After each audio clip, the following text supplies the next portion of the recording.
نحمده ونصلي على رسوله الكريم اما بعد فاعوذ بالله من الشيطان الرجيم بسم الله الرحمن الرحيم قال الله تعالى انا انزلناه في ليلة القدر وقال رسول الله صلى الله عليه وسلم من قام رمضان ایمانا واحتسابا غفر له ما تقدم من ذنبه صدق اللہ وصدق رسولہ النبی الکریم۔ چونکہ رمضان المبارک کا جو مہینہ ہے یہ اپنے آخری عشرے میں داخل ہو چکا ہے۔ آخری عشرے کے چند ایام ہمارے پاس باقی ہے۔ ان ایام میں 2 راتیں ہمارے پاس طاق راتیں بھی ہے کہ جن کے بارے میں حدیث کا مفہوم ہے کہ شب قدر کو رمضان کی آخری عشرے کی طاق راتوں میں اللہ کے رسول نے فرمایا کہ تلاش کیا کرو۔ لیلۃ القدر کی فضیلت بہت زیادہ ہے۔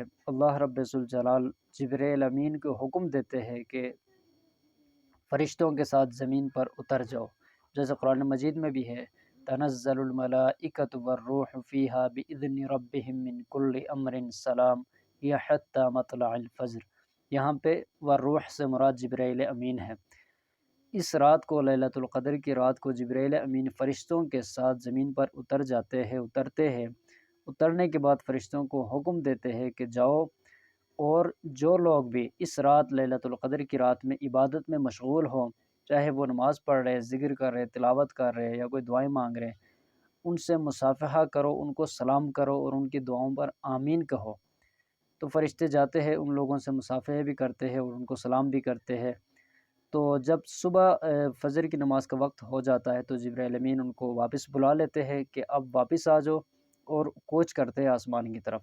تو فرشتے جانے سے پہلے پوچھتے ہیں کہ اے جبرائیل امین، اللہ رب ذوالجلال نے ان کے ساتھ کیا سلوک کیا کہ جن لوگوں نے اپنی ضروریات و حاجات اللہ کے سامنے رکھی، اپنے گناہوں سے معافی مانگی اور توبہ استغفار کی، ان کے ساتھ کیا معاملہ کیا؟ تو جبرائیل امین فرماتے ہیں، رسول اللہ صلی اللہ علیہ وسلم نے فرمایا کہ جب صحابہ کرام نے پوچھا کہ اس رات تمام لوگوں کی دعائوں کو اللہ تعالیٰ قبول فرماتے ہیں، سب کی طرف اللہ رب الجلال توجہ فرماتے ہیں، تمام لوگوں کی مغفرت فرماتے ہیں، مگر 4 بندوں کی مغفرت نہیں ہوتی۔ 4 لوگوں کو اللہ رب الجلال معاف نہیں فرماتے اس رات کو بھی۔ عظیم الشان رات ہے، ہر بندے کی بخشش ہو جاتی ہے، لیکن 4 بندے ایسے ہیں جن کی مغفرت بخشش نہیں ہوتی۔ تو وہ 4 شخص کون ہیں؟